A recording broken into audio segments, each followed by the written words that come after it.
बैठ जाए। अभी 2001 में 14 नवंबर को मैंने अपना सब चार्ज भैया जी को देकर उन्हें अपना उत्तराधिकारी बनाया। जब मैंने बनाया, उनकी उम्र थोड़ी कम थी, तो हर एक आदमी कहने लगा कि ऐसे बच्चे आदमी कैसे संत हो सकते हैं। लेकिन मैं ये बता दूं, संत की कोई उम्र नहीं होती। संत न बच्चा होता है, न बड़ा होता है, न बूढ़ा होता है, न जवान होता है। संत से शरीर नहीं, आत्मा है, और वो आत्मा हमेशा एक पूर्ण स्थिति में होती है तो वो संत होता है। संत के लिए कोई नीचे की ऊंचे की कैटेगरी नहीं होती। लेकिन लोगों को बहुत कम विश्वास आया।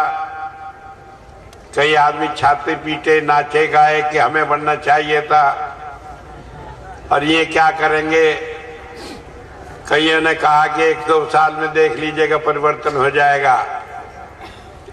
लेकिन वो न तब हुआ और न अब होगा। संत की बात चारों युगों में कभी टलती नहीं।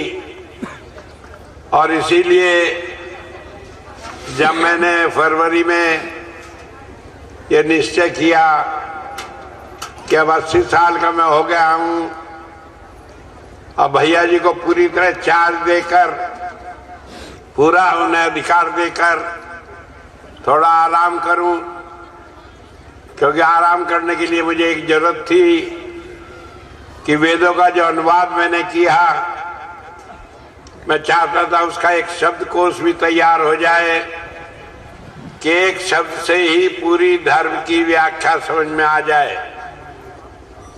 और उसमें टाइम लगना है।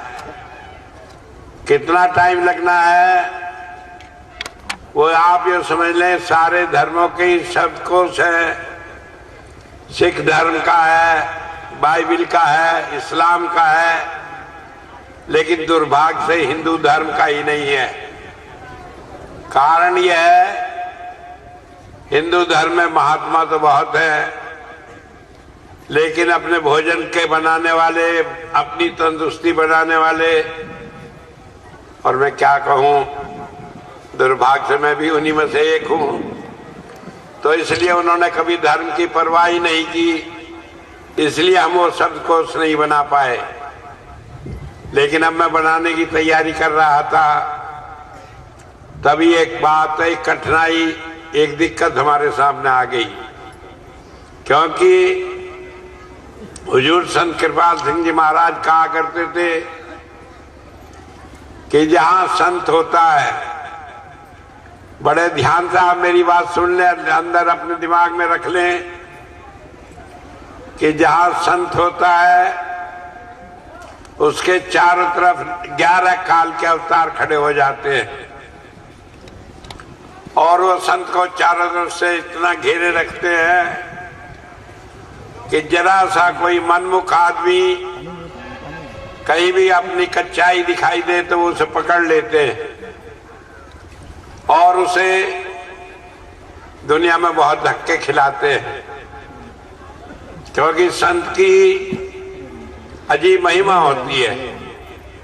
मैंने कई बार सुनाई कहानी, आपने सुनी, खबर नहीं आप हंसी में टाल गए या सच में मान लिए कि एक बुढ़िया थी, गई संत के पास, कहने लगी मेरे बहू के बच्चे नहीं।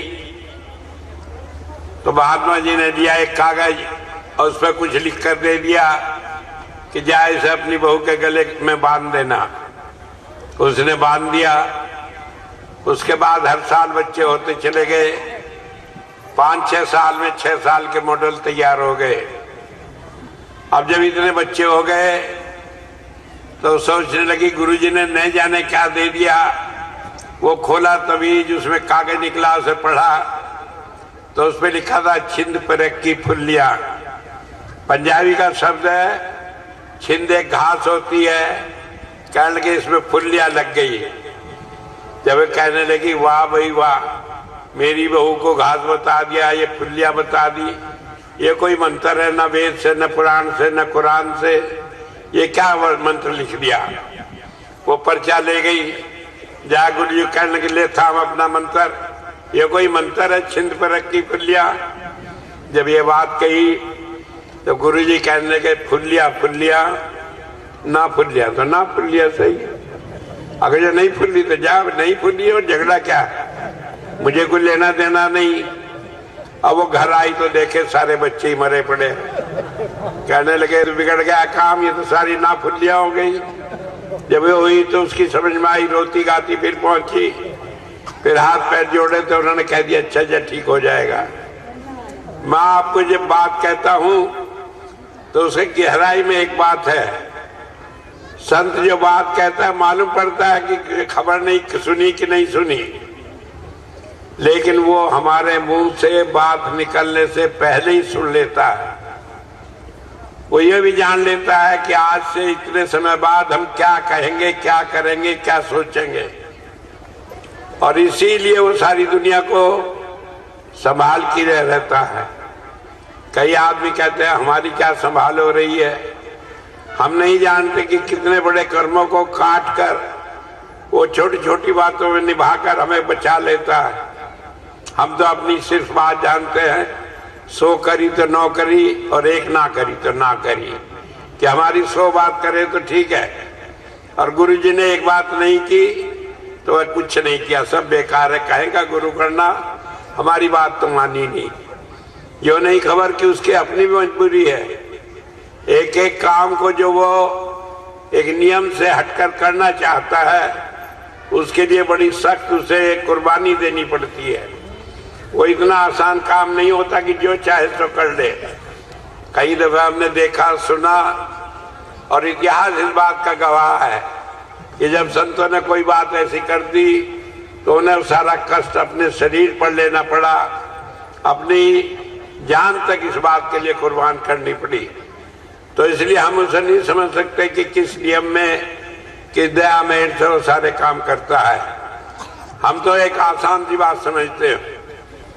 मैं सिर्फ आपको इसलिए कह रहा हूं कि आप ये समझ लें कि जब संत ने कोई बात कह दी, हम उस पर विश्वास करते हैं तो हम अपना काम बना लेते हैं, हम उस पर विश्वास नहीं करते तो हम अपना काम बिगाड़ लेते हैं। संत का हम कुछ नहीं बिगाड़ते, ना हम उसे कुछ देते न लेते, वो तो हम अपना काम बनाते बिगाड़ते हैं। मैंने जब शुरू में काम लिया, हुजूर ने मुझे कहा कि ये करना ही पड़ेगा, तो मैं आदमी ठहरा हिसाब किताबी, मैंने कहा कि मेरी शर्तें हैं, मानो तो मैं करूंगा। जैसे बच्चा होता है अपने माँ बाप पे जोर होता है, तो एक बात उसमें मैंने रखी थी कि जो मेरी साथ जुड़ा रहेगा उसे मोक्ष मिलेगा। इस बात की परवाह नहीं कि उसने क्या किया क्या नहीं किया। हुजूर ने कहा ये ठीक है, और इस बात को मैं अनेक बार दोहराता आया हूं। कई लोग कहते हैं हमें तो कुछ हुआ नहीं, अब वो समझते हैं कुछ हुआ नहीं, लेकिन वो बीज तो उनके अंदर बोया हुआ है कि उन्हें मोक्ष मिलेगा। उसे किसी की ताकत ही नहीं कि उसे नष्ट कर दे। इतनी बात जरूर है कि हमें विश्वास करके थोड़ा कष्ट उठा लेते हैं लेकिन उससे कोई परिवर्तन नहीं होता। मैं आपको आज बता देता हूं कि अगर कोई आदमी सोचे कि मैं बिल्कुल ही खिलाफ हूं, उसे भी चाहे उसे भुगता कर ले जाए, चाहे डंडे से पीट कर ले जाए, आखिर में मोक्ष उसे भी मिलना है, उसका भी छुटकारा बिना मोक्ष के और रास्ते से नहीं है। मैं आपको इसलिए कह रहा हूं कि आपको सिर्फ एक बात करनी है, और वो बात क्या करनी है, आप अपने गुरु पर विश्वास बनाए रखें। अगर आपका विश्वास डोल गया, ढिलमुल हो गया, तो उसका नतीजा निकलेगा कि आपको थोड़ा कष्ट होगा, लेकिन उससे आखिरी नतीजा नहीं बदलने वाला है, वो तो वही रहेगा जो पहले था वो अब है। तो इसलिए आप बीच में कष्ट न हो और आप आराम से रहे, तो उसके लिए दृढ़ विश्वास रखें। मैं बता रहा था जब हुजूर का जन्मदिन मनाया जा रहा था तो मैंने भी उसमें अपना 80वां जन्म दिवस का प्रोग्राम बना लिया। और जब हम वो काम पूरा कर लिए तो मैंने 1 मिनट सांस ली, आराम की कि अब भैया काम करते रहेंगे, ये काम चलता रहेगा। लेकिन जहां मैंने काम मुंह से कहा भी नहीं, तभी काल को भी इस बात की चेतना आ गई। कहने लगे कि अब तो दूसरे गुरुजी आ गए, अब तो इन्होंने रिटायरमेंट ले लिया, सोच लिया। तो उसने अपना काम शुरू कर दिया। क्या कर दिया, क्या नहीं कर दिया, मैं बहुत नहीं बताऊंगा। मुझे तो पहले से मालूम थी, आज भी मालूम है, आगे भी मालूम है क्या होना है। लेकिन मैं सिर्फ ये बता दूं कि जो कुछ भी होगा आप जानेंगे कि सारी दुनिया देखती रह जाएगी। संत की बात को न कोई मेट सका है, न मेट सकेगा। भैया जी सारी दुनिया में वो रोशनी देंगे कि लोग उनसे उनके गुरु को याद करेंगे। और इसीलिए उनकी आज उनकी इच्छा पर मैं ये संत कृपाल दिव्यानंद नगर बनाकर एक ये बात पूरी करना चाहता हूँ कि एक ऐसा स्थान हो गया जो यहाँ कोई आएगा उसे मोक्ष मिलेगी, उसे नाम मिलने पर कोई दुनिया में उसे रोक नहीं सकता। ये मैं आगे उनके लिए भी वायदा करता हूँ। अपने लिए तो मैंने जो किया वो साबित किया, वो जिम्मेदार हूँ। लेकिन नहीं भी जिम्मेदार हूँ आज, उसके बाद 10, 20, 50 साल बाद तो आप देखेंगे कि इस धरती पर आकर लोग देखेंगे कि उन्हें आने मात्र से वो लाभ मिला है जो दुनिया में भजन करने से भी नहीं मिलता। भजन कोई ऐसी चीज नहीं है कि आप घंटों बैठे जब हो तभी होगा। भजन तो एक दया मेहर की दृष्टि है। जब पड़ जाए, जब संत की दया हो जाए, सारा भजन जब भी पूर्ण हो जाता है। तो इसलिए जो लोग ये देख रहे हैं कि काल क्या चक्र चलाता है, क्या कहता है, क्या करता है, उसकी परवाह न करें। मैं बहुत बात नहीं खोल सकता क्योंकि काल जो है जो कुछ करता है वो इस चतुराई से करता है कि उसमें धोखा बहुत होता है। तो आप अपने गुरु पर विश्वास रखें और आपका गुरु वो है जिसने आपको नाम दिया है। आपका गुरु वो है जिसने अपने को आपका गुरु बना लिया है। आप तैयार हैं इस बोझ को उठाने के लिए, तो आप विश्वास जमाए रखें, किसी बात में न पड़े। सवाल इस बात का है कि कौन हमारा गुरु है, कौन नहीं है, ये खाली हमारा दृष्टिकोण है। बाकी तो संत सब एक होते हैं। वो एक धारा है जो चली आती है। कभी वो दिव्यानंद के रूप में प्रकट हुई, कभी देवेंद्र मोहन के रूप में प्रकट हुई, कभी किसी और रूप में प्रकट हुई, लोगों को ये सहारा देने के लिए कि मैं तो हरिद्वार में जाकर गंगा स्नान किया, या मैं तो जाकर गढ़ गंगा में स्नान किया, या मैं तो जाकर कानपुर में गंगा में स्नान किया, या मैं जाकर किसी और शहर में गंगा में जाकर डुबकी लगाई। लेकिन गंगा तो एक ही है, गंगा के स्नान का फल तो एक ही है। तो इसलिए आप इस बात के किसी बात की परवाह न करें। एक बात ध्यान रखें, हम काल जो है वो बहुत बड़ी परीक्षा लेता है और उस परीक्षा में आपको सफल रहना है। और सफलता का केवल एक मंत्र है कि आप अपने गुरु पर दृढ़ विश्वास रखें, किसी की बहकाई हुई बात में ना आए। गुरु का नाम ले लेके और बहुत सारे लोग न जाने कितनी बातें कहेंगे, कहें, आप उसकी परवाह न करें। आपको तो केवल एक बात करनी है कि आप आंख मूंद कर अंदर जाएं, 5 बार शब्द का जाप करें, फिर जो सही होगा वो अपने आप चलेगा, आपको सोचने की जरूरत नहीं। और अगर आपने या किसी और ने धोखा किया भी तो उसका नतीजा वो खुद देखेगा। तो मैं इस बात को कहकर आपको एक बात कहना चाहता हूं और ये है कि आपका विश्वास दृढ़ रहे। महाराज जी कहा करते थे कि सारी दुनिया पिस रही है 2 पाठों के बीच में, लेकिन जो दाना किल्ली के साथ लगा है वो बचा रहता है, वो पिसता नहीं। तो आप किल्ली के साथ लगे रखिए, और इसके साथ ही साथ मैं आज आपको बधाई देता हूं आपके इस नए शहर की, नए आश्रम की और एक नए गुरु की, जो मैंने आपको 2001 में दिया था और जो हमेशा आपका मार्गदर्शन करता रहेगा। ऑफ कोर्स मैं ये नहीं कहता कि मैं ये काम उसके जिम्मे सौंपता हूँ, जो वो करेगा उस सारे की जिम्मेदारी भी मेरी है और मैं ही उसका जिम्मेदार समझा जाऊंगा और आप मेरे से जवाब ले सकेंगे। इस दावे और उत्साह के साथ मैं आपको कहता हूँ, आप किल्ली से जुड़े रहिए, उसमें कई फर्क न आने पाए, बाकी काम मैं अपने आप निपट लूंगा। एक नहीं 1000 काल आ जाए, ऐसे ऐसे कालों को तो मिटा देना मेरा 1 मिनट का काम है।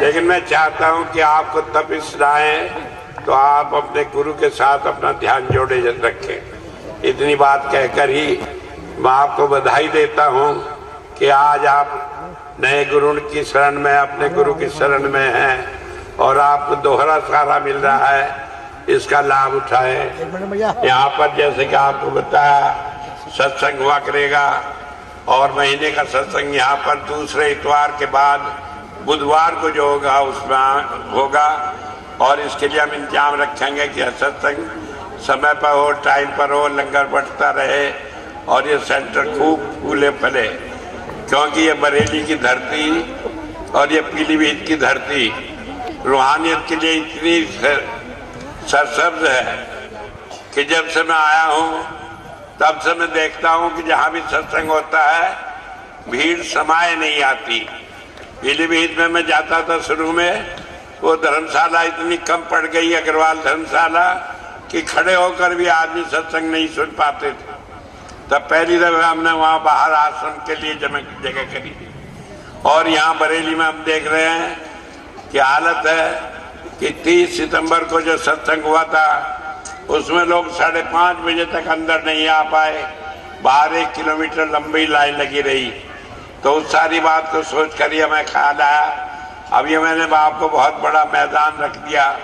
मैं नहीं कहता आप 2 या 3 जैसे सरकार कहती है, मैं कहता हूँ आप 1000 आदमी जोड़े और जितने जोड़ेंगे आपकी ये सेवा मालिक के दरबार में कबूल होगी।